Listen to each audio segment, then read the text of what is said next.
375 alive, talking things they love, talking of the toys from the stars above. Join Dave of the Dead and Ryan Speaks Geek as they keep 375 alive. New intro.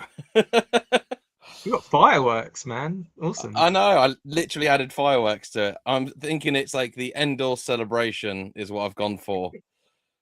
But those just tuning in, hello and welcome to 375 Alive. I am Ryan Speaks Geek. And I'm Dave of the Dead. Dave of the Dead! Wow. I will get that done at some point. I'm determined to make that happen. First things first, we've got a couple people in the chat already. Dana straight in there with the knowledge. She said, did you notice? Did you notice? And then we've also got Jez. What up, Jez? And we've got Royston. I'm here on the right day this time. Hey! Oh. And we are streaming what I hope is a very smooth and tranquil looking stream because I did some settings changes today on my laptop, and as well as making the new intro. But yeah, so I was really happy with how the intro came out. Yeah, you did well, man. Well done. I do not have the technology for that, so yeah, thank you for sorting. That's all right. I just, as long as you, the people, like it. I don't know why I decided Bane, but I think when you say you, the people, I think Bane. So quick recap on, we are now on episode 7 and 8. So we've only got one more week to go, 2 more episodes. We have talked at length over about 4 episodes. We muddled our way through a really bad connection stream on 2 other episodes. But we have covered, true to our word, we've been here every Wednesday. We've been covering the episodes. Absolutely. I mean, what a good fun ride it's been. I'm really enjoying this. This is something different, certainly for me at least, doing like reaction or review to a show on the internet. Oh, it's crazy, isn't it? Live on the interweb. But the it has been really cool, and I think it's been a good test for us, obviously, to see if we can make like a live stream sort of work on a more regular basis. I don't think we'll very often have like a scheduled thing where it's like every Wednesdays or something like that, but we will be doing, me and Dave have been talking, we are going to do more streams. We've got some cool ideas and we want to get some guests on as well. So there's a couple of significant events happening, isn't there, next month? So we'll sure we'll be covering. I think there's like a movie out. I don't know if that's true or not. I can't really remember. Yeah, but we'll definitely be doing a live stream for that, and we may, depending on what is dropping, we may be doing a live stream on Friday if the Hasbro reveals are sort of worth talking. We were going to do one after the we were going to do one. Was it Friday night or Saturday night? Yeah, whenever last week's Mexican convention was, and it was just staying up later and later. Yep. It's going to drop any minute now. It's like, was it 1:45 or 11:45?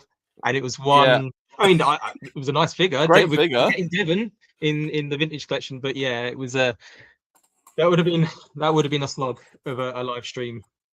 Yeah. Okay, we didn't do that. Maybe something this week.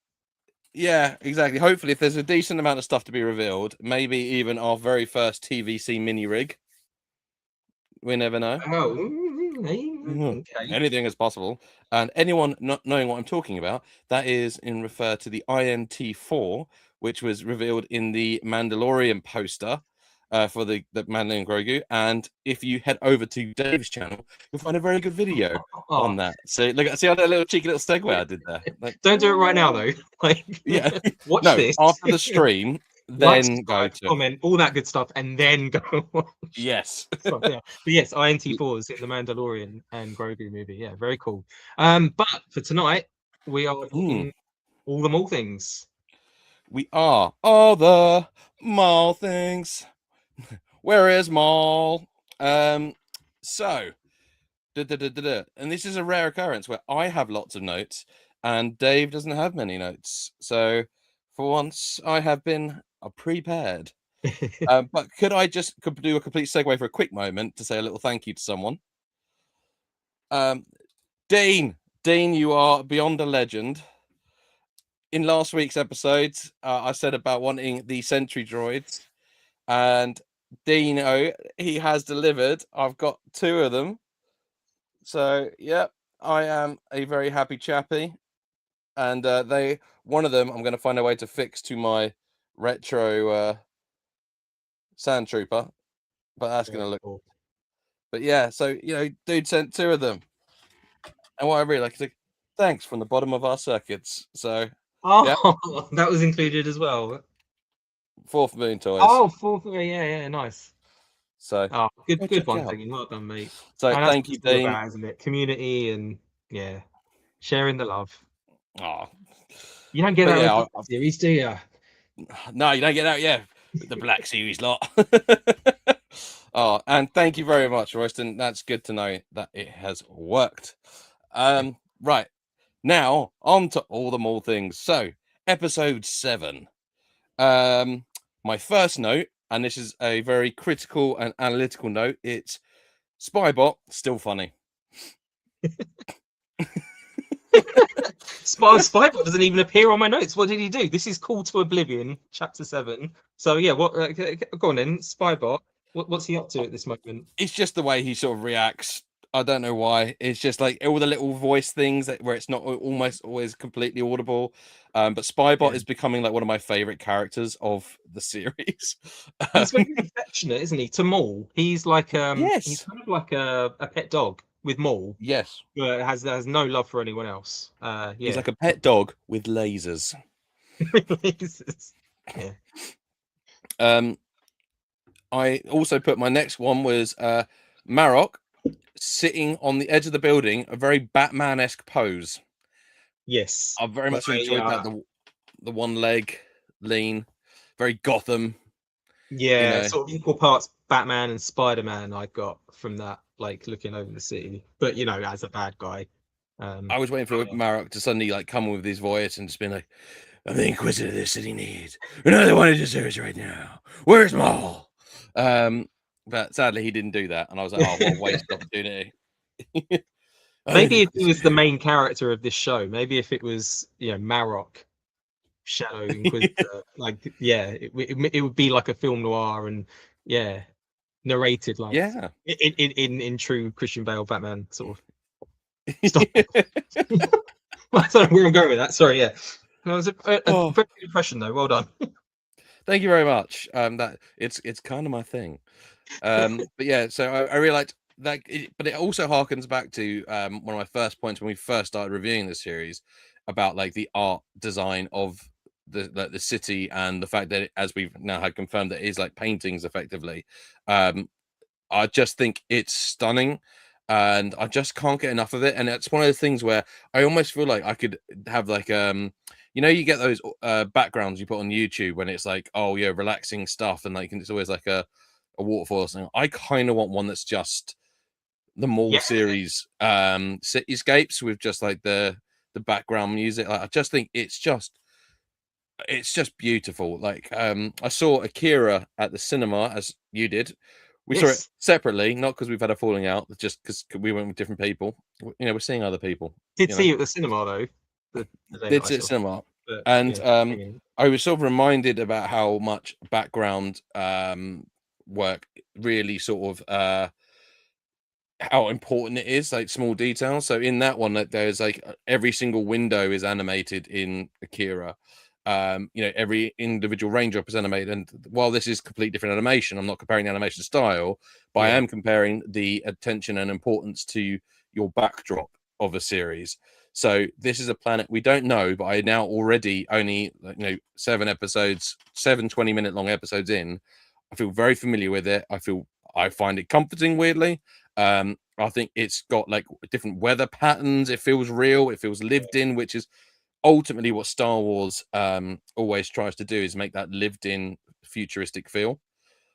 Well, yeah, you mentioned with the weather changing, like there's like that impending storm, is it, throughout chapter 7, I think, like you can feel it like blowing all the way through the city, and like I don't disagree. A little behind the scenes, like there's a bit of talk on StarWars.com about creating the city, and they really did create not just the visuals, but they actually laid out like a map of the city. It's like, well, our heroes are over here, they need to get here. How will that look? Like, how, you know, how much do we need to put in?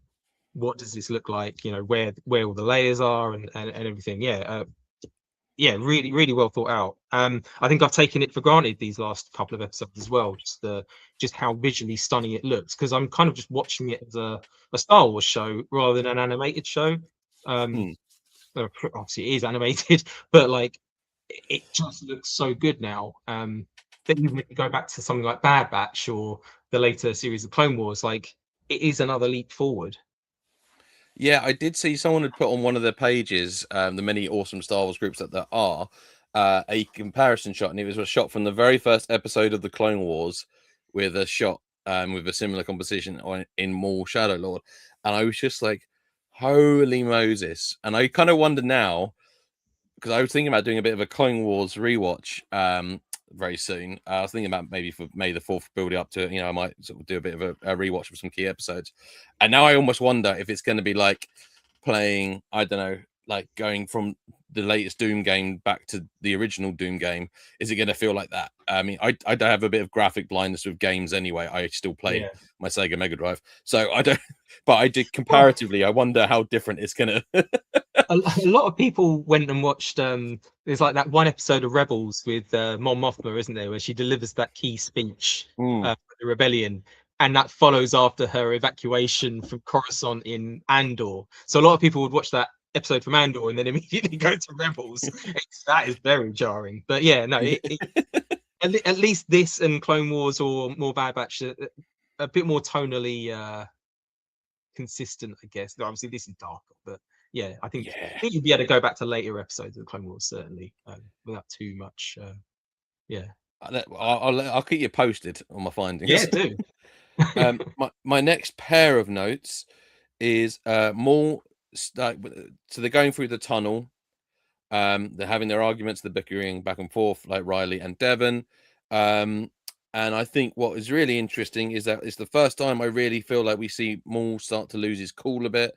And also I see that sort of Devon starts sort of giving into a hate a bit in some ways. Like, you know, weirdly the balance, you know, his ultra calm and her kind of almost frantic positivity is sort of almost balancing out. Like, so now he's starting to lose his control and she's starting to lose her cool a little bit, and they're weirdly, you know, and I think that's that evolution of what they're guiding to is he wants her as an apprentice.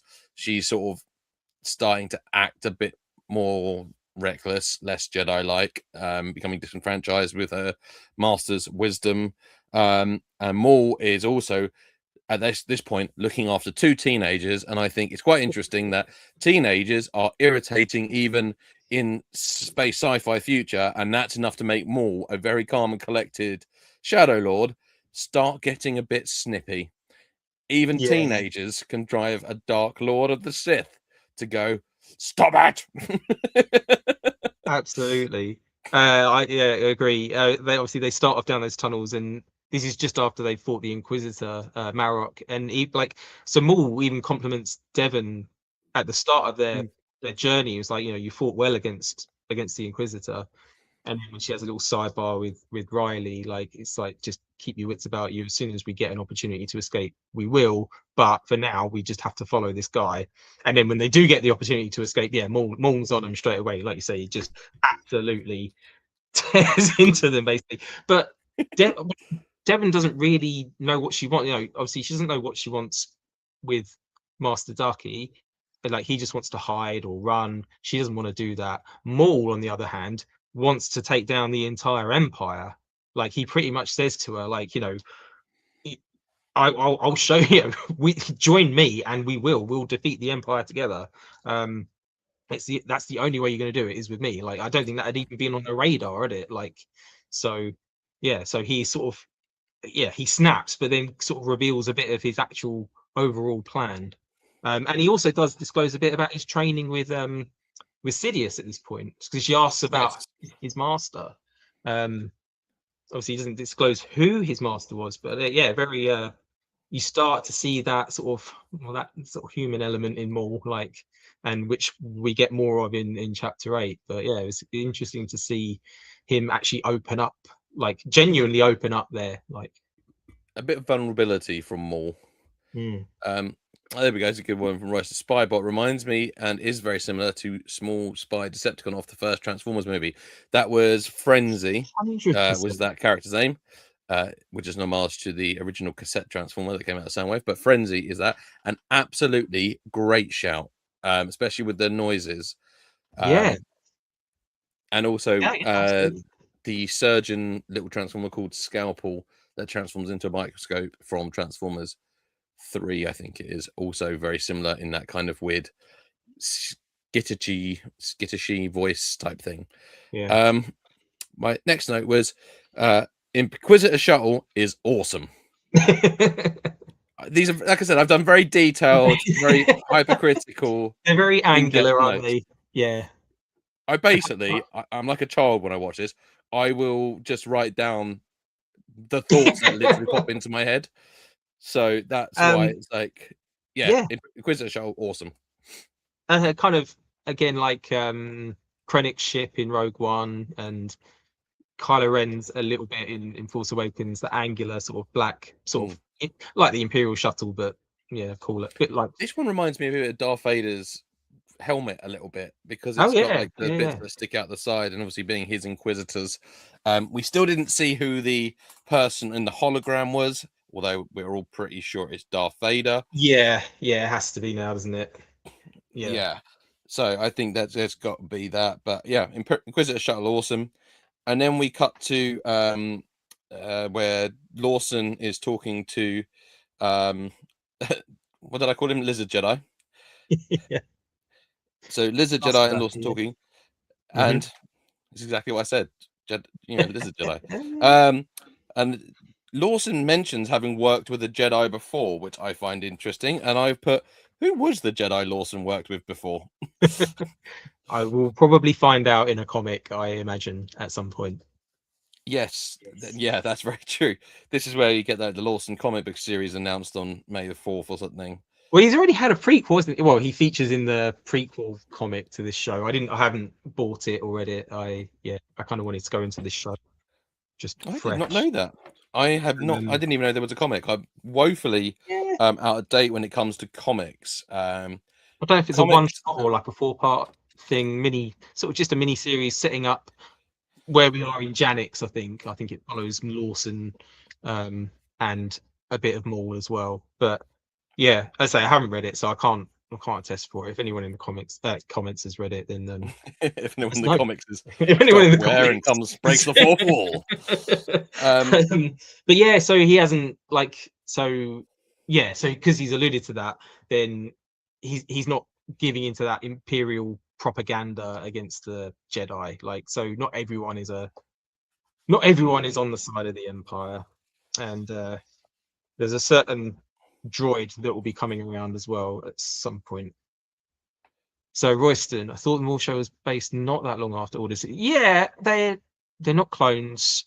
So I think we're like a couple of years after Order 66. So the Bad Batch follows like directly from Order 66. You see Order 66 happen in like first episode, and then within like I don't know, halfway through the series, you start to see the clones being phased out for these like regular TK troopers. So we're not far off Order 66 at all. This is early Empire, because we haven't got proper stormtroopers yet. Like we haven't got the stormtroopers we see in the original trilogy, but kind of it's earlier than Andor, but yeah, I think we're a couple of years out. These troopers still occasionally hit something, so they're not full stormtroopers yet. They got to rework on reducing their aim. My next note was 2 boots, feet, such dark blue, which I thought was quite cool because they removed his boots, obviously. Well, do you think they forcefully removed his boots, or do you think he actually? I think he did it to comply with Imperial regulations, because they weren't they were a uniform infraction. One on one of the TVC groups shared an incredible custom using using one of those HK droids. It's up like 2 boots. I mean, it looked just like him. Like, I don't know how many of those, probably none of those parts are actually accurate, but yeah, it was spot on though. Like, it fooled me anyway. Yeah, it got me thinking that I might try and do a retro one because I've got a few of the retro HK droids, so I might give it a go. Yeah, I did try and look for it because I wanted to bring it up on the stream to show it off to the world, but unfortunately I kind of lost it. So yeah, it's literally just come to mind now, so I'm not gonna grab it. If we find it, we'll show it off and who the creator was on next week's show, because it was genuinely awesome. But yeah, 2 boots, we see that what he would have probably looked like when he was new, because the paint is obviously brand new. He's wearing boots all the time. Yeah. But yes, I thought that was interesting that he, at this point, he's just starting to question the regs. And weirdly, I do think almost the boots being removed is the start of it. But I'm going to go back to one of Dean's comments. Yeah, go for it. His very first comment. Well, I can you share that photo that I've on our screen? That's it. I kind of feel like I need to see this now. I don't know if I'll ever to unsee it though. That's my only fear. Do I Oh yes, New Boots. That's his redeemed name. New Boots. It's Ruddy New Boots. But yeah, so you start to see 2 Boots after Riley's brought in, sort of questioning because regulations aren't being followed, and that makes him obviously a little bit unsure. So I think it's the start of 2 Boots redemption. Into New Boots. Yeah, so it's basically from when Riley gets arrested, isn't it? So 2 Boots giving him a talking to, isn't it? Like, what are you doing here? What have you done now? And then explaining to Lieutenant Blake that he's a close friend, and Blake sort of kind of explains everything, wants him processed or taken to interrogation, and then at that point is when 2 Boots is like, well, that's not following protocol, and then Blake threatens to have his memory wiped, which is that's the moment he knew he'd made a big mistake. That's effectively like execution for a droid, because they lose all their personality, their individuality, their memories, everything. So in some ways, like, it's almost like a lobotomy, a robotomy, if you will. If you will. Well. There you go. We're a cultured show, don't you know? But yeah, so I thought that was interesting. But we only see a little fleet of that before we go back to what I kind of don't know why, but this is the thing I like in films. This next point, it's it's like a really weird subgenre of films, but I like films where there's a team of people or a group of people, and they're slowly like hunted and picked off one by one. I don't know why. Right. But, like Last Man Standing type things. And it started to very much feel like that when we rejoined Maul's crew, who are obviously on the run. And I thought that was really interesting. So we start seeing them all trying to get out, and they're in like a very different part of the city, like almost old ruins where there's like the grass growing over, almost reminded me a bit weirdly of like Yavin structures, because obviously very much stone with all the natural, like the nature on it. And there we go.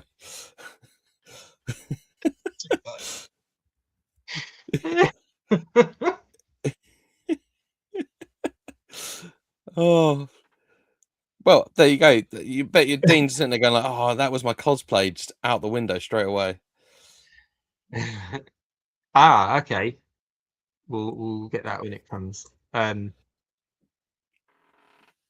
he sent it directly to you? Sorry, on our behind the scenes, can you see there's a 2 Boots pic? Can you blow it up? I can't seem to do it. So that's the word. You can't unsee it now. Right? Oh God. Yeah. Look at that. Yeah. Yeah, you can't unsee that. That is there to be seen for evermore. And I'm Jed, trying to we will get see. onto the waterfall scene at some point as well, because that was something else. Yes. But yeah, so yeah, back like the dynamic then, yeah, of Mm. Maul and his crew. Like you say, they're getting picked off one by one, but they're also getting a bit fractious now, aren't they? The Mandos are starting to have doubts. Awesome. No, that's cool, Jez. Yeah, send it over. We'll put it on screen like next week when we do a roundup of the whole thing. Spend a bit of time on 375. Goodness. Yes. But yes. And we're seeing the detraction of some of the members of the Mando squad. Some of them are less than keen. They got told to leave their money, which they were not happy about. No. Understandably so. But we also did see another unhelmeted Mando. So when they do sort of things, you know, when he's taking his helmet off, he's going to go rogue, isn't he? He's he leaves the. Yes. I mean, effectively, the rest of them are effectively like the red shirts in Star Trek. You know, you might as well be like, okay, we'll split up. Spock, Kirk, and Ensign Ricky. Ah, crap. You know, but he did get a name which I didn't write down because I Oh am no, terrible. I didn't get his name. She calls him a slime, doesn't she? When they part ways. But yeah, it was interesting to sort of the dynamic between Rook and Maul as well. Like obviously she calls him my lord, but she's still just talking to him quite open and honestly, isn't she? She's not fearful of him at this point. She's sort of trying to make him see, you know, that these Mandalorians come at a price, and you can't just ask them to give up everything and follow you here, there, and everywhere. Like, yeah, and so it proved. So yeah, interesting dynamic there. And then we flip to the two Jedi and Lawson and the dynamic there as well, because obviously the Master Ducky is sort of reiterating that we need to hide, we need to run, and Devon's like, no, we need to go and help Lawson and Riley at this point, and she's sort of coming across as the more experienced of the two. Not experienced, but I think she knows what she wants to do at this point. Yes, she's still weirdly. That's almost the more Jedi approach, is to actually want to save people. It's almost in some ways like Master Ducky has lost his way, because ultimately a Jedi, you know, that's what the Inquisitors use in Obi-Wan Kenobi series. I think it's like their inability to not help people is what ultimately exposes them. But yeah, so the next note I've got, so you'll remember the other week I put up my thing about getting very excited about, you know, it's just like the first double lightsaber fight. Yeah. So my note this week in capital letters is triple double lightsaber fight. So now have we ever had a triple double lightsaber fight? I don't know. I'm not sure. There's a lot of red blades. There was. That's the most fighting red blade thing I've ever seen on a screen. It was great. What a fight. When Maul and Savage fight Palpatine has two red lightsabers, but not a double one. Savage has a double one, and Maul has one and a dark saber. Is that right? So yeah, you might be right. I think that's as close as we've got. But please correct us in the comments if there's been a triple double lightsaber fight, dual threesome in Star Wars. I mean, outside of I don't know where this is going. Outside of like the Old Republic, because I guess the games would have had all sorts of oh yeah, like when you're playing KOTOR, like you can just go absolutely nuts and everyone's got double lightsabers or whatever. But in like actual animated series, I don't, or even live action, I don't think we've ever seen a triple double lightsaber fight, which is a whole lot of saber. And in Rebels, when Maul is fighting Inquisitors, he's only got a single blade, isn't he? Although there are three Inquisitors at this point, so there would be three double-bladed lightsabers, but they'd be on one team. So we're gonna have to start getting some stats up on here. You're gonna have to start getting some graphs, getting some statistics, I think, about lightsaber blade ratios. this is important stuff that needs to be analysed. I appreciate we've not finished chapter 7 yet, and we need to do chapter 8. But do you think we'll see another lightsaber ignited in this series? Do you think we'll see another lightsaber wielder? Yes. Cool. Save it for the end then. Yep. Cool. There you go. Yep. So what else happens in this episode? Spybot drops the guy.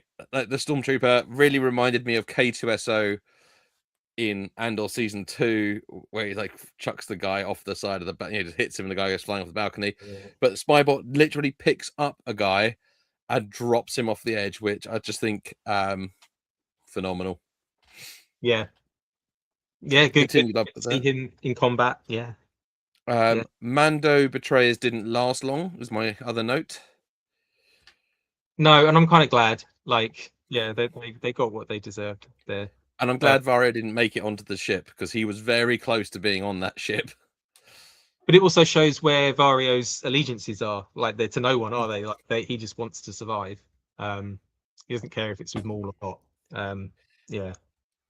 And then, obviously we've got the triple-bladed or double-bladed triple lightsaber fight. Maul gets quite a beating to his knee. At least, like, his legs are getting battered. But he's saved by someone else. He is, yeah. He'd be dead if it wasn't for one of his Night Brothers, which I believe the name is Scorn. I might be wrong. But I think in my rare bit of quick research before I came on, I'm pretty sure his name was Scorn. And then Scorn gets I'll refer to him as that until someone corrects me in the chat. But Scorn obviously doesn't last very long because he's got a blaster against 2 Inquisitors. As cool as he was, but then he gets obviously killed from the back with the lightsaber. And instantly, I feel like this is my final note of the episode. Scorn death reminded Maul of Savage, and that's what sort of breaks him a bit more, but also spurns him on. I think it's like a recharge, but I feel like there was like a recharge. And I think the other guy, I want to say his name is something like Isaac. The other Icarus. There we go. See that I was close. Icarus does see that his brother is killed, and he's like ridiculously upset, obviously. But yeah, we just see his body just get chucked out of the waterfall. But yeah, the whole waterfall is just stunning. Yeah, that scene. It was brutal. Like, I mean, anytime you see a lightsaber through the chest from behind, obviously we've seen it in Clone Wars and various other things now, but yeah, it still hits. It still hits hard, doesn't it? Especially after he's just saved his brother. Effectively, him and Maul and Icarus, they are effectively brothers, aren't they? From the same sort of tribe on Dathomir. You can see there's real love for each other there, like a brotherly love even. The lightsaber through the chest, and then like it hangs there, doesn't it? It hangs through the chest. It's not just a quick in and out. It's and then the force push, like just to top it off, through the waterfall. I bet he's visually stunning, but brutal. My last note is Maul alone at the end. Maul by myself. Yeah. But again, it's his anger and his hatred that keeps him alive, isn't it? The Inquisitors have him backed, and he's like, the Emperor wants you dead. It's like, well, yeah, same.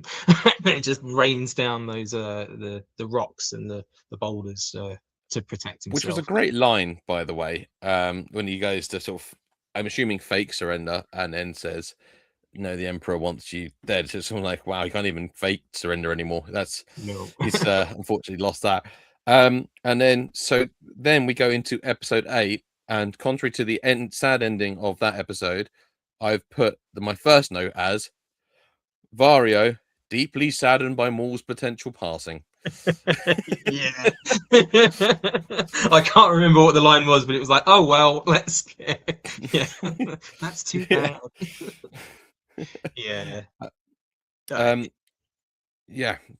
That was chapter 8. So let's say, like, apart from Varia, we kind of start with Maul, don't we? And we sort of start to see his visions and his sort of a bit of his backstory. Like, for those who aren't familiar with Maul, this is where you get that story now.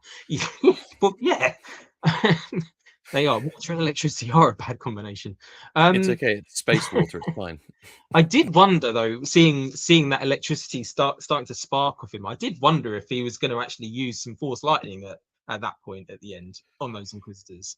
And I don't know if he has that power or whether he'll learn that power in this show, or if maybe it's not relevant. I don't know. Little lightning come out of his horns, individual horns. That'd be cool. Oh, wow. My next note is Raven Jedi is straight up horror in design. Yes, the Crow. Yeah. When it comes through the interrogation room with Riley, and it's just with the red eyes, it's an amazing but like horrifying design. Yeah. You know, all the Inquisitors have their sort of things. I think Morok is quite scary. It's like almost like a medieval knight slash ring wraith type looking thing, and then you've got, you know, Raven slash Crow Inquisitor comes in and just straight up something like a horror icon, really. You know, you would expect to see that design comfortably in like a horror movie, genuinely. Yeah, like I think definitely. just freaking awesome. And how terrifying as a teenager who doesn't really know what's going on still, to suddenly turn around and see that is who is. Yeah.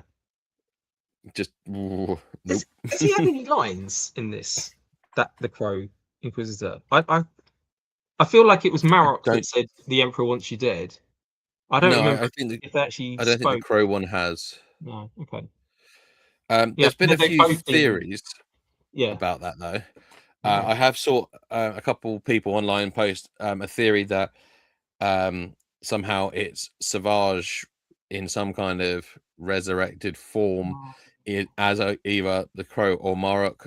If that is the case, I'll be disappointed, to be honest, because I think that sort of would take away from the mysterious element of it. No, he has no. It's a bit like when Morok first came out for the Ahsoka series. There was all that thing about like that's going to be Ezra, blah blah blah. You know, there was all this, you know, conspiracy theory stuff, and I kind of feel like that's just a similar pathway for these two. I don't think they're any Jedi or any Sith or any other character we know. I think they are their own individual characters. I agree. I think they're complete. They're unknown. We might get their backstories, but yeah, there'll be characters that we aren't familiar with. Oh, he did speak in Tales of the Jedi. Thanks, Royston. Yes, that was it. That's probably what we're getting confused with. There's been so much, which is silly because I watched that last night. It's one episode of Tales of the Jedi with Ahsoka. Granted, it was right before I fell asleep, so I might not have gotten to the end. Just haunted your dreams instead. Yeah, but it's interesting. Yeah, I don't subscribe to that theory, but along the way, the Inquisitors do end up part of the Night Sisters sort of magic circle, don't they? Like Marok's in league with what's her name from the Ahsoka series? The Night Sister, basically. Yeah. So I can't think of her name. No, it's terrible. There is a connection there. And she obviously works with Thrawn throughout the rise of the Empire. So there's kind of that connection between Inquisitors and Dathomir as well. But I mean, maybe we'll see that play out at some point. But absolutely. My next note is that we've had confirmation that Klyce was executed. Oh yeah, which was rough, and also a bit of a revelation for Two Boots. I think again, Two Boots thinks that the process has been followed and she is somewhere under house arrest or something like that, or administrative leave. And the black police officer is like, no, open your eyes, Two Boots. Like she's been executed. She's done. Like she's gone. And that seems to be. But we thought she might have just been taken off world. Like, but no, confirmed dead. That is rough. I mean, it makes those claw marks, like the scratch marks in the table, a little bit more like horrifying. And so my following up note to that is that Two Boots is realizing the truth, that basically It's almost, not to sound too much like Qui-Gon here, about like Yoda, like only a Sith deals in absolutes, but similar kind of thing. So there is no, the law doesn't work in absolutes, in like, which is droid logic. Droid logic is that there's a process that has to be followed. This happened with prisoners, and that's fourth, but he's starting to see that actually there's an element of morality to, sometimes you have to break the rules to do the right thing. He's being told that his captain, who he obviously respected and followed, was executed outside of normal procedures. Riley's been taken in, not in procedures. He's had his identity taken away by these boots, which I know we keep joking about, but that is still something for a droid. That is just another model off the line. That probably means a lot. That he even had his cup taken away. Yeah. And there was nothing in it. The lieutenant takes it and looks like, what? Yeah. But yeah, no, you're absolutely right. Yeah. Yeah, so that's when he cracks, and then I guess this is when he decides he's going to go and rescue the kid. After because Lawson tries to make a deal and say that he'll give himself for Riley, so that's the way, up until basically we get to a bit later on, but that's basically what Two Beats is thinking, that's the deal. My next notes are: one, I want that walker, because that's when the kind of cool tank, almost like World War II bunker on legs, walks past with like lots and lots of smaller guns, and also a new speeder bike design, I think. Yeah, definitely a new speeder bike, different to what we see in Rebels. Yeah, like sort of an upright city one, isn't it?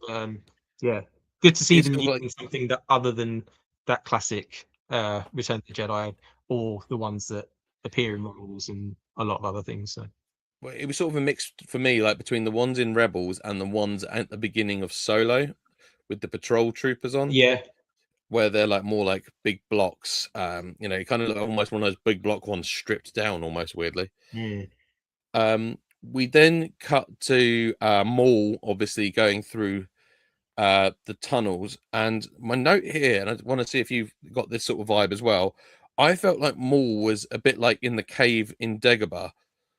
When Luke has to go into the cave and he's seeing all those like visions of, he sees himself as Darth Vader. I feel like the Maul bit here really reminded me of like that dark side test, even though it's not a test, but yeah, the it kind memory of is, isn't it? callbacks.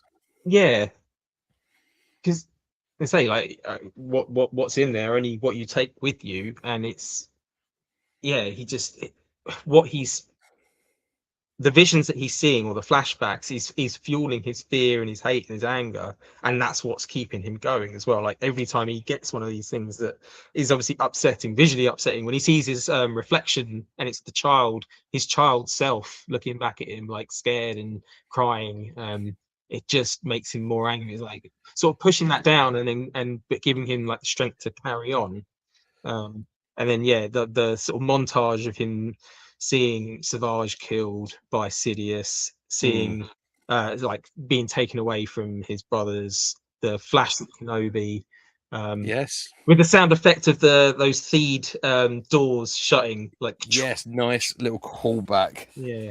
And also, I think it's the first time we've seen a CGI version of, not fully rendered, but of a CGI version of Episode 1 Kenobi, I think. Yeah, Episode 1 Kenobi. Episode 1 Kenobi. Yeah. Yes. But yeah, I thought it was cool. And I also thought it was nice because it showed a little hintness of that when we first see Maul again in the Clone Wars, and he's completely mad. I felt like this had like those little flecks of that. Sam Witwer's obviously voice work is phenomenal as Maul, and I think that was really well demonstrated in this, because you got that sort of bits of madness come back. Yes, definitely.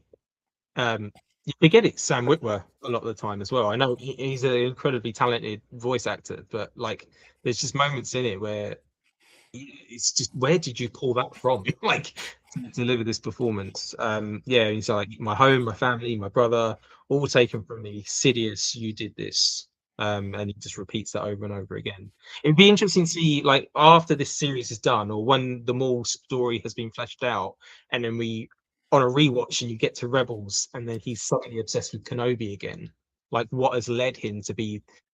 I guess it's just broken by the Empire, isn't it? I guess, like, and he's got nowhere left to go or direct his anger to. But Kenobi may be the catalyst for everything that went wrong with his plan. Like, yeah.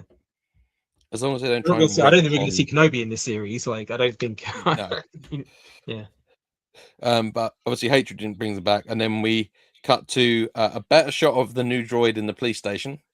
That's my. There's not a brand new droid alert this week. A little Hoover droid. Yeah. But the little Hoover mouse droid type thing, much cooler shot. It's much like larger, longer, and flatter, which I really like that, which makes me a little bit more hopeful that it might appear in a Disney Droid 4-pack.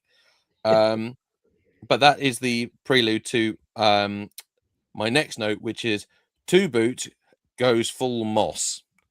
So Richard Iowati obviously voices Moss in the IT crowd. So the whole bit where I keep saying Moss breaks Riley, Two Boots breaks Riley out of prison and tries to act normal. It's just so over the top, but it's so Moss, like Moss panicking, you know, and it's just like nothing to see here, just a transfer of prisoners, just acting normal, walking through, following procedures. All is well.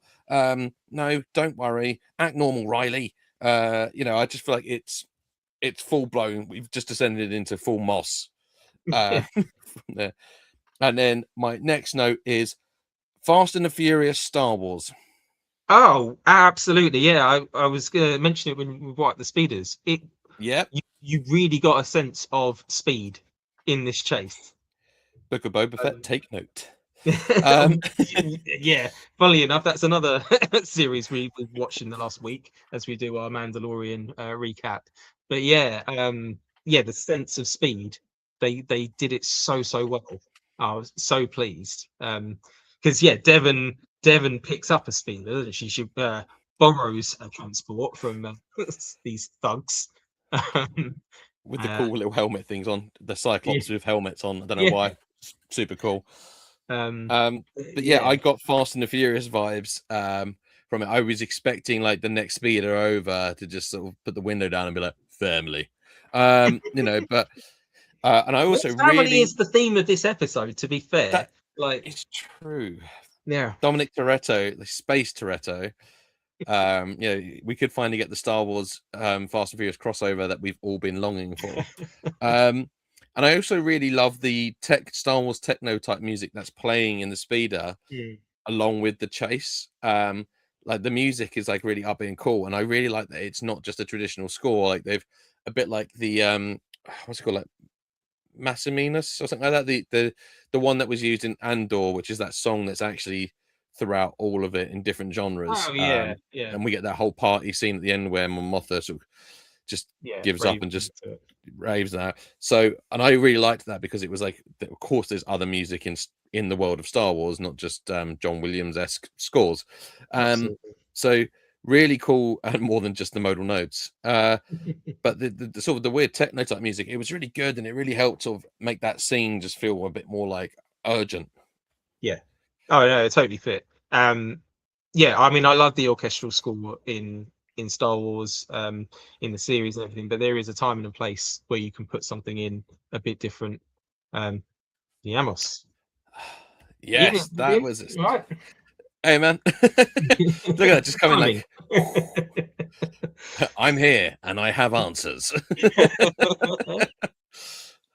So yeah, I thought that was really cool, and I thought there was a really nice nod to Return of the Jedi at one point during this chase sequence. Was it the blast sound? No, it was Return of the Jedi speeder bike scream. There was a bit where the speeder bike went off, and I swear it was almost like the sound file was lifted.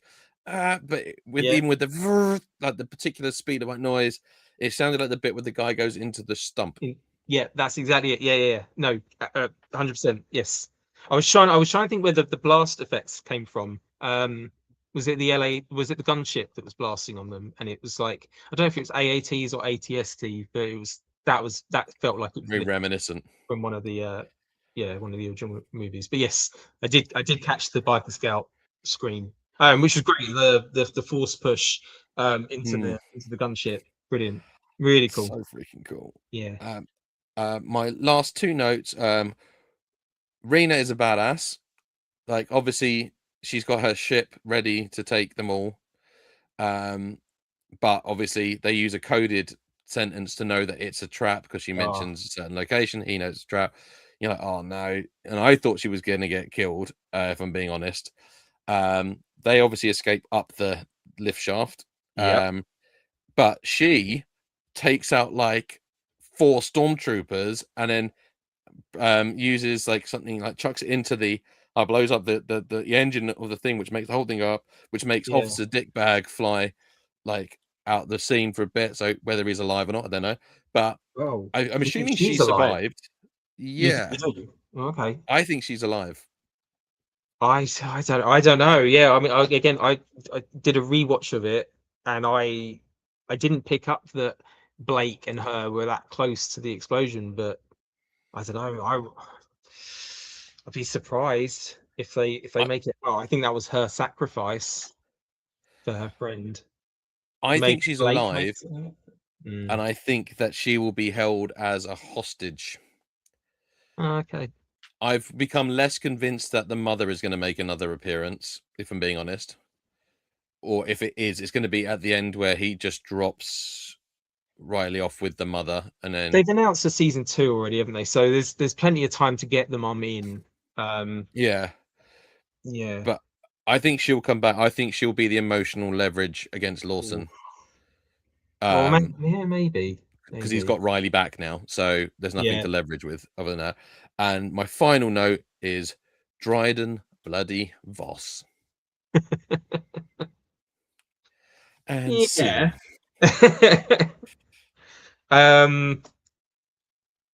Yeah, two things on that. When Varia says that was Crimson Dawn, part of me was wondering, did Crimson Dawn get the name from Maul? But clearly they don't. I was thinking, oh, Maul, it's Maul's criminal organization. But no, Dryden showed up. He's in the timeline. It makes sense that he'd be there, and he was in like hollow form at the end of Clone Wars, so he's around. But I didn't see enough of him in Solo to make me think, oh yeah, it was like the bad guy stakes. Do you know what I mean? Like they have increasingly gone up and up and up. I don't know. I'd have to see something pretty special from Dryden. I wasn't as excited just yet. I think I was more excited for the link to Solo, because Solo, I feel, is a criminally underrated Star Wars film, and I absolutely adore it.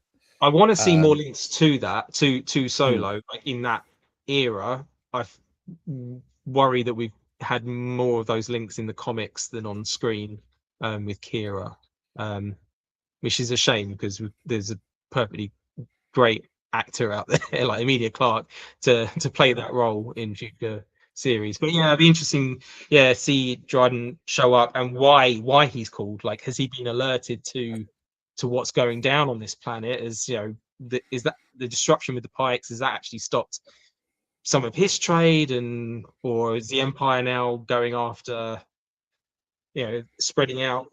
Excuse me. It'd be interesting to see where it will go.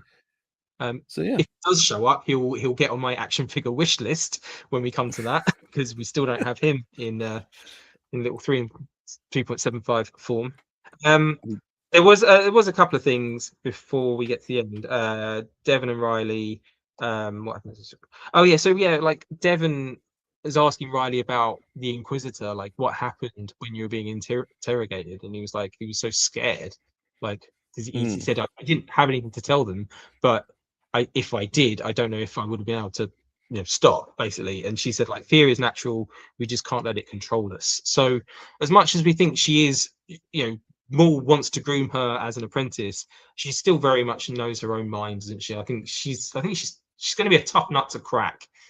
Dryden is needed in TVC, absolutely, Dean. Yeah, and bugger all Solo figures. Yeah, we've got 5, 6. Yeah, it's not enough. Not enough. I still want an L3. I'm still struggling to get an L3 anywhere. Well, even the basic version is hard to come by. That's all I'm looking for, is the basic version. to go with my retro-esque thing. And then the final thing in Maul's like visions, like one of the last things he sees is his he falls again, doesn't he, into the sewer, into the puddle, and sees his child reflection again, and the child says, "I'm sorry," and Maul's like, I forgive you. It's all right. I won't let him do this to anyone else. So like that's what's feeding him. So it's like, I won't let Sidious corrupt anyone else. This isn't going to happen again. And then that's when he's reunited with his family, basically. Yeah, with the band. the band. I thought it was interesting as well because it almost, if you were watching, you would almost think that Maul is a good guy from that bit. Well, it's his show. No, he is like an anti-hero. He's the hero of the show, but you almost feel like he's a good guy. It's that weird anti-hero, murky waters territory. Yeah. I'm sure he'll give us plenty of reasons to hate him in the finale. I'm sure he'll be all parts cool when he's fighting the Inquisitors, or even possibly Vader if he shows up. But yeah, I'm sure he'll do something that, I mean, they've always done finales quite well in animation, like season finales. So yeah, it'd be very interesting to see where this will go. Absolutely. So now now we've discussed the show. Let's discuss the 375 Alive element. Let's talk toys. Can I put something? Can I just share something on the camera? I'm sorry, it's going to be really tiny, but we did talk about possibly in like the first episode of like Maul and doing like a custom. So that's let me make it all about you, Hunter. It's all about Maul. There we go. That is like the TVC Maul with the Strangers sort of soft goods and a Rebels sort of cowl on top.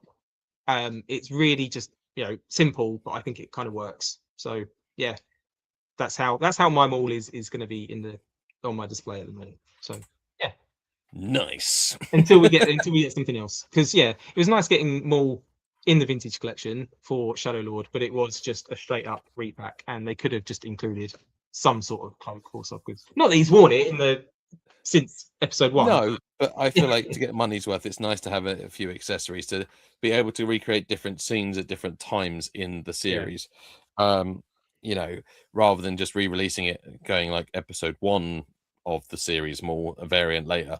Let's just get them out with thing. And that's sometimes one of the small gripes I have, is that we don't get like these characters with much in the way of stuff anymore. And I know that's kind of contradictory because obviously being a Kenner retro-esque type, simple collector, but I feel like the price points of the TVC, I feel like half the TVC point is to be world building and to have those accessories, and part of world building is outfit changes. And I'm not saying every figure has to have like a huge amount of wardrobe, but something as simple as that, where it's just something that would sit on top and the only thing you'd have to do is take off the top to be that other character. I kind of feel like that's a really easy win and a very small thing to have to give to fans that want to recreate those different looks. Well, and the vintage collection is kind of out there on its own now as the only 375 figure line. I know we've got retro collection, but retro is now very much steeped in retro. It pretty much confirmed that it's just going to be original trilogy. So when you get a new series or a new movie, or even just have a current action figure line, you've got the kids line, but that's out of scale. So yeah, a lot of pressure on the vintage collection to deliver. And like you say, you don't always you're limited to what you can fit on that bubble without jacking the price up. Absolutely. And speaking of that, though, I think it's a good time to bring up that image that we talked about earlier. So before we get into our picks for figures, I have I'm going to get a lot of stick for this, I know, but I feel like the vintage collection has limited Star Wars so much because of the conditions and things it has to fall within just to be on this particular type of card that realistically only should have been, from my personal opinion, should have been the original 96 or just the original trilogy characters, so that it's from that, because I just don't see why it would continue. But anyway, I feel like it's put a real limiter on the type of figures there is. So someone, and I'm going to put it up on the screen now, and this is someone who did give their blessing for us to share this. Dave asked very kindly, and so check this out from the Star Wars Customs Facebook group, which is a great Facebook group, by the way. I can highly recommend joining it. So many talented people on there.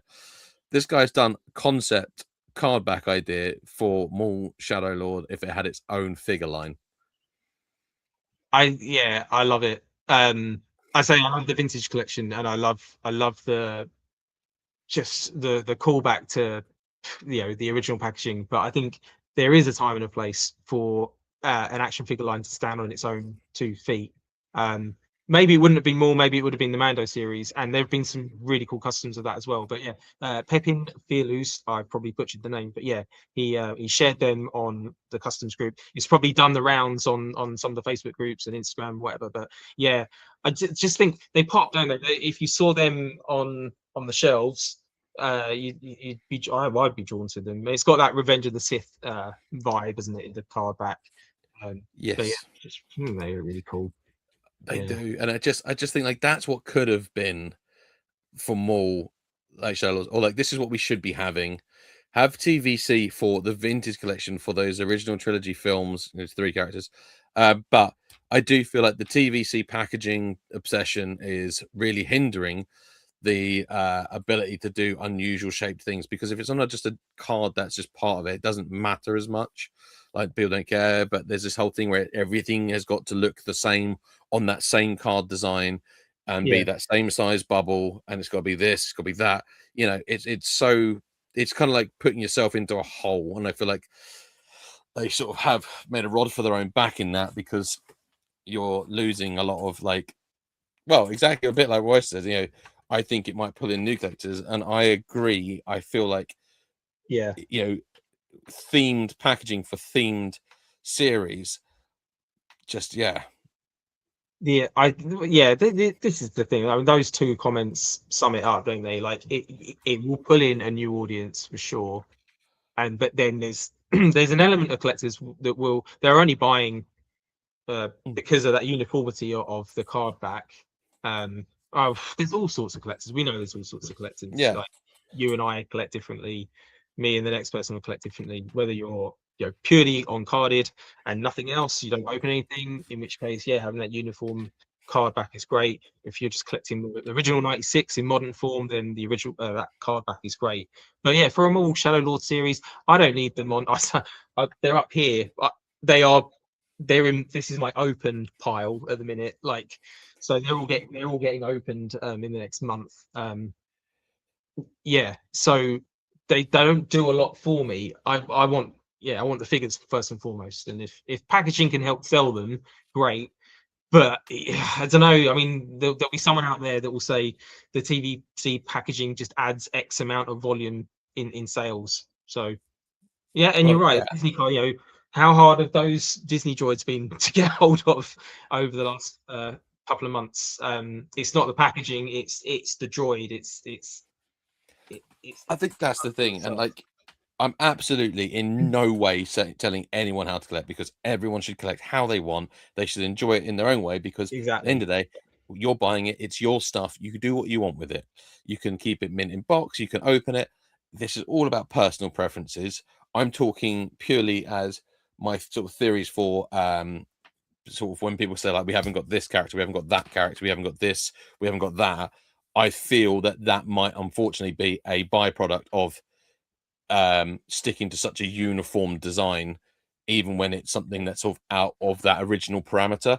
So I guess in some ways it's a bit like having the Revenge of the Sith packaging, but you've got episode 1 Kenobi on it, or it's in my head, that's the sort of logic of it. It's meant to be a callback to Kenner, so why not make it the Kenner stuff? But like I said, not a dig at TVC, because TVC has given us wonderful things, but absolutely. I just think it's a shame, because I feel like when we talk about things like the Bad Batch, for example, if there was a Bad Batch line, you would have had the whole Bad Batch, because it's a small part of a big line like the TVC as a whole. You're going to get one figure here, you're going to get one figure there, because they've got to do one of a Bad Batch. They got to do one from Mando. They got to do one from Empire Strikes Back. They got to do.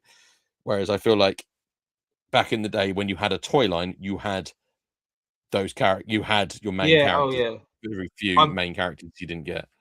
I am also fully on board that I don't want articulation compromised, though. I thought I'd be all right with it, like having limited articulation on certain characters, but it's sort of only when reposing a lot of these figures, trying to get them in sort of some final poses that, yeah, when a figure doesn't have rocker ankles or like some of the joints that you're used to, like, and then or swivel hips, like it's like, oh yeah, they can't do that pose, like, so yeah, but yeah, like I say, just the cruise. You need the cruise. I don't understand. Unless it's retro, unless it's supposed to look like that. Yeah, of course, yeah. Droids figures came out on Droids card back with coins, Fett, R2 and 3PO. Yeah, exactly. The variation of the vintage collection, isn't it? Like Ewoks. Unfortunately, Hasbro doesn't seem to want to do that with much else. Like if it's when they've done their throwback to Episode 1 and to Revenge of the Sith, they've been on their retro cards have been for 6-inch and not 3.75. But again, we could talk all night about this, couldn't we? Yes. Yeah. Yeah, and they've the new and it's BMO as well, which a lot of people do already have. Is it BMO? We've got two left, haven't we? Is one of them BMO? One of them is going to be BMO. Yeah, you could be right. I'm now just setting my alarm to complete the set, but I'm scared to go to sleep on a Thursday night for fear of just missing that. Yeah, 8 a.m. UK time. Yeah. Oh God. Hopefully the community will help people out if people are unable to get one and someone gets two. But yeah, well, the Black Series doesn't know what it is, like holiday special versions of things, and I think that's what it mainly is now.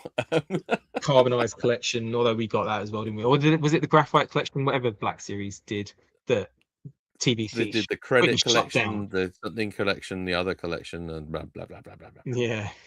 All right. Yeah, we're all gonna go crazy for the next droid. I've loved the assortment so far. I think the two weakest ones are the ones to come. I can't remember what the other one is. Other than B2 mode, but yeah.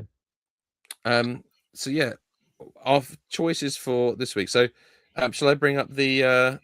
Yeah, because I've compiled what we've done for episodes 1 to 6. So this is our, again, if you haven't seen this before, we are doing a sort of a wish list compilation over the series. We're picking a character from each episode. And by the end of it, we'll have a nice sort of, hopefully 10 characters or 10 pieces that we would have as a dream 375 release. So this is yours. This is mine so far. This is so random. I have to thank Dave for going through our old episodes because we actually just forgot to make note as we were going along. So we've not done very well with that. So as you can see, I've gone for all main characters. So yeah, mine is always out that in Hasbro have given us Maul, they've given us 2 Inquisitors, and they've revealed Devon as coming as well. So we've got 4 characters from the series already in action figure form. So we are just adding to that. So yeah, interesting choices. Your Trooper, I think you wanted a 4-pack. So TP Troopers with a pilot droid and a sergeant. One sergeant, like one commander with the pauldron, 1 pilot, and 2 TK troopers as a 4-box thing. So it was a bit of a cheat one. But yes, so I've got Vario, but it has to have the suit because otherwise the value for money would be quite genuinely shocking. I've got Pike Boss, I've got 2 boots, pilot, Spybot. Again, Spybot I feel like would have to come with something rather than just on his own though to make it. He's a big droid. I think he'd fill the bubble. Yeah, well, again, we'd have to got to stay there, got to fit within the TBC bubble. Sorry. He can be in any form you want. This is a dream action figure way. I think we'll get him, like I said, in a Disney Parks droid 4-pack because that seems to be where we've had the most unique droids so far. Yeah, quite possibly. So I feel like if there's a Maul Shadow Lord 4-pack, which is a fairly on-trend thing for Disney to do, I think we'll see Spybot in there as well as probably 2 boots. So that's my 6 today. Solid and choices. Let's get your 6. So we aligned on chapters 1 and 2. They were the standout characters for me and you, it seems. But again, Dario has to be mech suit. 2 boots can lend himself to a future 4-pack. I went for the 2 Jedi. Obviously, Devon is now confirmed. I went for a TK Trooper, and I kind of cheated on my last one because I couldn't think of another character worthy at that point. Things have changed for these latest episodes, but I went for the ATAC Walker. So I think that give that the TVC treatment, and yeah, that would be a stunning piece. Yeah. Okay. Yeah. So yeah, let us know in the comments what you've got on your wish list as well. So interestingly, if we're talking about our picks this week, yep. Our good friend here has actually already done mine. He's done mine as well. Mine was the Zabrak Bros. Yeah. Was that yours as well? Yeah, I wrote Rook and then I crossed her out because I think she's got one more good episode in her. I'm holding off on Rook, but I put Scorn and Icarus as a 2-pack for me. As a 2-pack, they have to come as a 2-pack. Yeah, see, otherwise that was my cheat. I put that as one choice. Similar. So I did that similar to the TK Troopers. I did a bit of a cheat where I did obviously my TK 4-pack. I did this as like a pair, the Zabrak Bros as one, because in my head they could come out as deluxe and actually be 2 figures worth of stuff. Then my actual second pick was Blake. Oh right, the Imperial officer. Yeah. Because I don't know. This is obviously a fantasy list, but in the world's terms of realism, there's the best chance of getting him because it's an existing mold body. Yes. But just a quick random side question: Rook cast, is that the spelling CAST? I think it's with a K. Because I'm just wondering. It is. Oh, do you know how exciting that is? We'll see.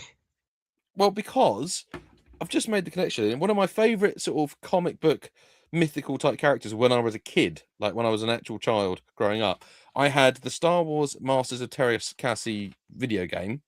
Oh yeah. And I absolutely loved that. But the alternative, one of the unlockable characters was Jodo Cast, which is the Boba Fett with the yellow visor. Also has a big comic book thing. We did get a figure in the Saga line, I think, if I remember correctly. A couple of releases, yeah. Yeah, and I mean, just look at that. It's just picking out one awesome screenshot from the show, like from the comic book. But like, I always just found him fascinating, and I've got plans to do a custom one of both the Stan Solo mold of that figure and the actual Kenner mold of that figure, because I just think Jodo Cast was just one of these great, super easy repaints, but super cool idea that someone was trying to imitate Boba Fett, and Boba Fett gets of it. So that's Jodo Cast. Rook Cast. Well, just saying, like, there could be. Yeah, there could be a family connection. Could be something. There is, isn't there? They have their House Vizsla, and Ren is a popular name, isn't it, in the lore? So yeah, there could be a connection there. You just want to see the armor, don't you? Yeah, we'll see. We'll see. I'm still not convinced. Rocket fire. Yes, that is the only sensible thing to do. I don't see why Hasbro couldn't do it as well. That one, Jodocast, going off topic a bit, but yeah. Same one from the Rebels toy. Hang on, what are we talking about? The ATAC? No, it's a different. The Rebels is an ATDP. Yeah, the one from Solo is something different again. This is an ATDT. I think. Yeah, it's an all new walk, seen in Bad Batch, not seen in action figure form. I think. But yes, action figure. Yeah. Well, to be the armorer. Wow. I'm still. I don't know. Still. We'll see. We'll see. We will see. But yeah, so what? So did you just have the brothers as your two picks? Yeah, I had the brothers as 1 and 2. Yeah, but if you want it as 1, that's fine. I'll I'll break the rules. That's what I do. That's how I live my life. Yeah, yeah, I will. So I will do it. Next week. I'll just be like, I'm going to just chuck in Jodo Cast as my choice because I'm going to believe that he's there somewhere. Wait, who was your second one then? Blake.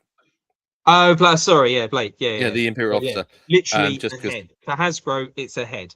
So there's your compromise. We want a 2-pack of the brothers, a la when they put Jawas on the same bubble. Yeah, Power of the Force 2 days. Yeah, 2 Jawas. Yeah, well, two Night Brothers on a single bubble. 2 Ewoks, 2 Ugnaughts, 2 Jawas. That's just how they used to roll. And then just give us the head of Blake. Don't even give us the body. We'll just swap one out. We'll just chuck one in. Chuck one in something else. That's cool. Okay, yeah, I like it. Yeah, the Night Brothers. I say I really like it. Yeah, they look like they were just muscle in that first episode. It feels a long time ago, doesn't it? Going back to that first episode, but yeah, like you can, the connection they have with Maul and seeing one go out like that. Yeah. So that probably wraps it up for this week. So I will. Have you got anything else? Well, just final thoughts, really. Do you have any predictions for what we're going to see next week, or are you just quite happy to go along for the ride?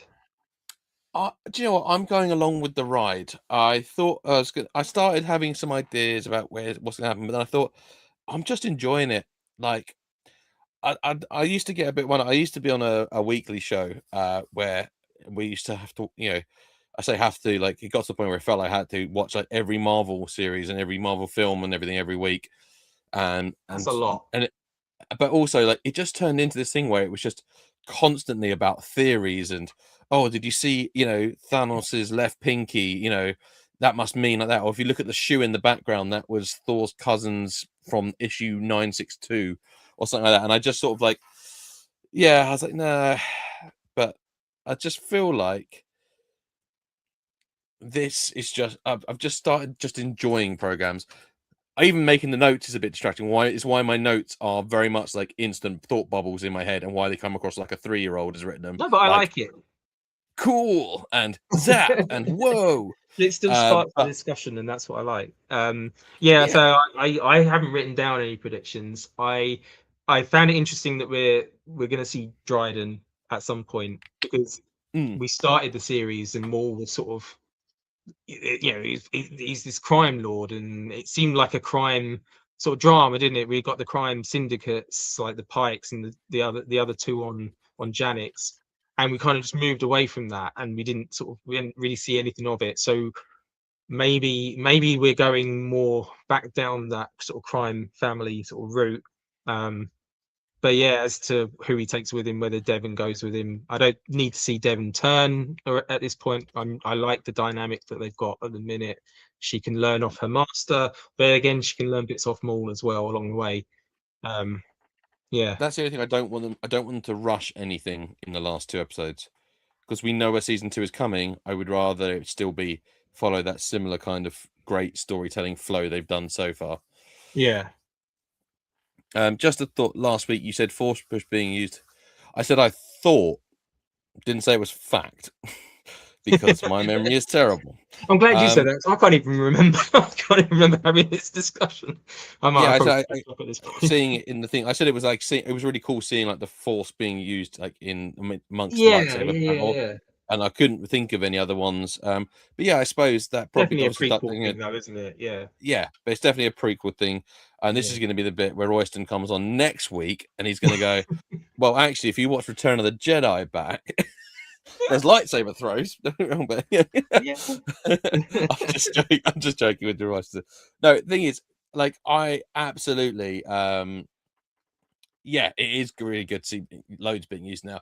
And that's the thing, like, I know a lot about Star Wars. Like, to the average person, they're going to go, he must know everything, but it's actually physically almost impossible to know and remember everything, because no one knows everything, which is why these discussions are so good. And when you get people online in the chat and in the community in general that is as passionate about it as you are, you're always going to learn something. That's not a lightsaber fight. That is not about using the Force. I'm saying lightsaber fight, 2 lightsabers, and No, using the Force to he had stop his a lightsaber lightsaber. ignite by that point. But he didn't stop a lightsaber with the Force or push. That's what I mean. Is like the whole lightsaber coming in and using the Force to stop the lightsaber, and like Force blocking. But fine, you want everyone in every film ever used it. Okay, I don't know anything about Star Wars. I'll go back to Transformers and Thomas the Tank Engine and just shut up. No, there's probably, like I said, there's probably loads of times. It's just that's what popped into my brain at the time. Yeah, of course. Yeah. What else are you watching at the minute? Like when you get your Maul fix, are you watching anything after or during the week? Are you getting any other Star Wars fix? I know obviously we've got the Mando movie coming soon, so are you doing a rewatch of that, or are you doing anything in animation to tide you over? I know you're a busy guy. To say, I've not actually had a lot of free time to do it, but I was trying to. I've been watching, and also The Boys is a program I like on Amazon. Like show that's really good. That's in its final season. That's every Wednesday at the moment. Right. So I haven't watched the latest one today because I was doing this and I wanted to make sure I set my stuff up, and then I got lost because I was replaying Gears of War because I hyper fixate on one thing after another. But I was trying to show. I have had something start on. They're right there. My sort of Star Wars tiding over. I've been and we went to Echo Live recently, and picked up some very cheap graphic novels. So this has been what I've just literally finished reading. So I've got Star Wars Tag and Binks. I've thoroughly enjoyed that, and then I reread the Crimson Empire trilogy. Oh, books. Nice. The other one I read on like Kindle because I only bought the 2 that were there. But that's great. I love this. I think about this so often. It's not Shadow of the Empire, but I'll probably read that one. But I've actually been going more like graphic novels for like my Star Wars extra fix. This time I think I just needed that old school sort of feel to it. So I've been rereading some old graphics. What about you? Well, very much just I'm keeping in with the animated series. I'm trying to find stuff that is around that sort of time. So I'm doing a rewatch of The Bad Batch currently. So I'm near the end of season 1. I'm sort of not binging it, but just having one on every now and then just to keep me in that sort of timeline. I think, and I've been sort of putting on the odd Tales of the Jedi, Tales of the Empire episode as well, because obviously there's a lot of Inquisitor stories in there. And as I think I said last week, I wasn't a massive fan of the Inquisitors when they first came on the scene, but now the more we see of them and the more stories we're getting with them, and like the Obi-Wan line from A New Hope when he's sort of like, Vader helped hunt down the Jedi, basically like he wasn't alone, was he? So yeah, are there any pause pushes in graphic novels?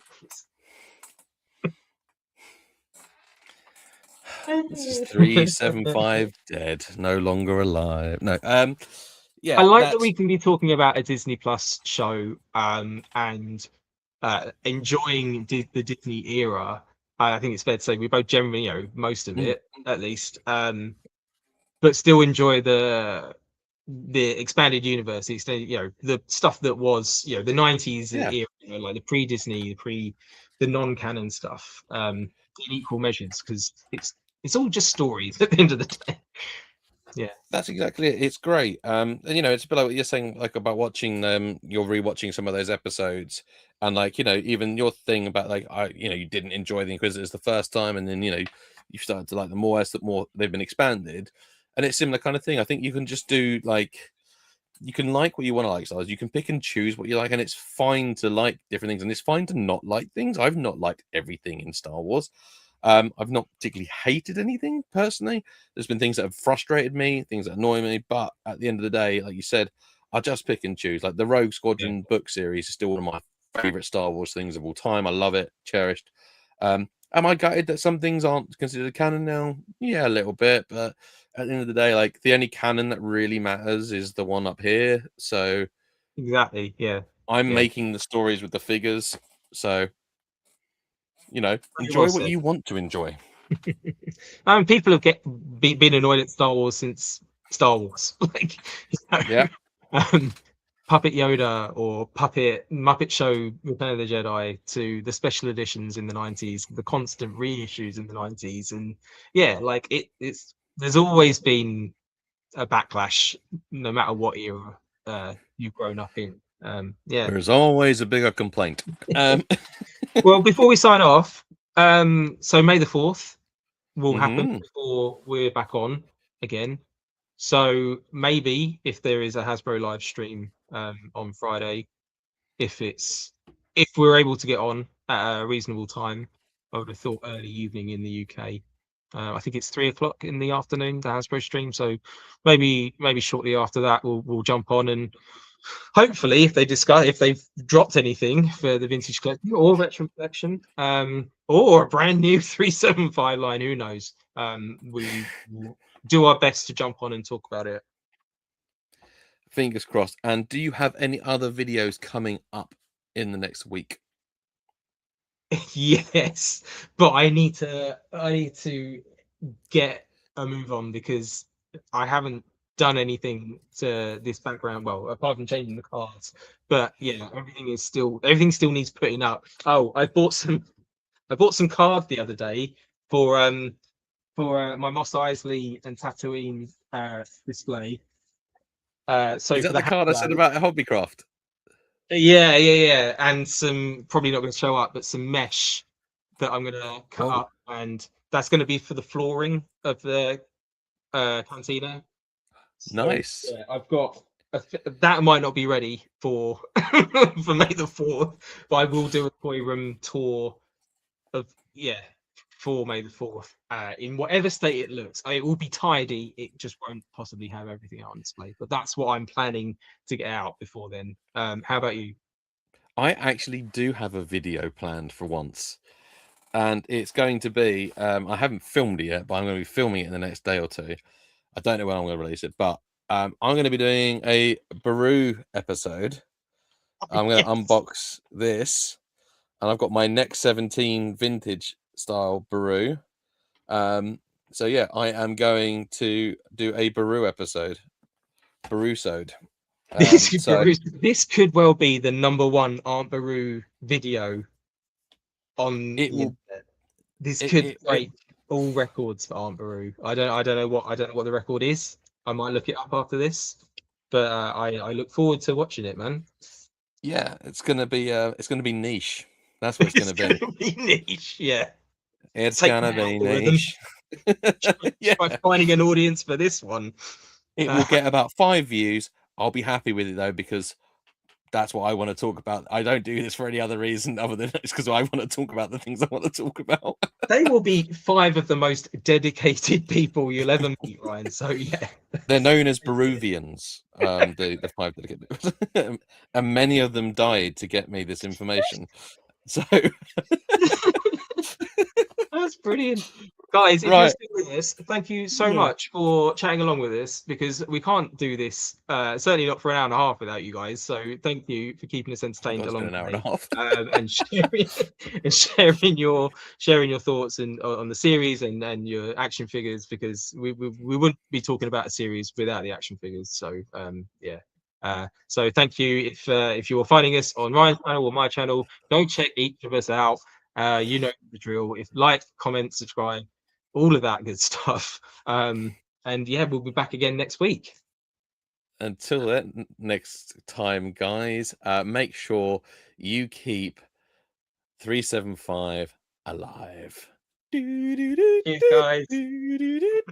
375 alive, talking things they love, talking of the toys from the stars above.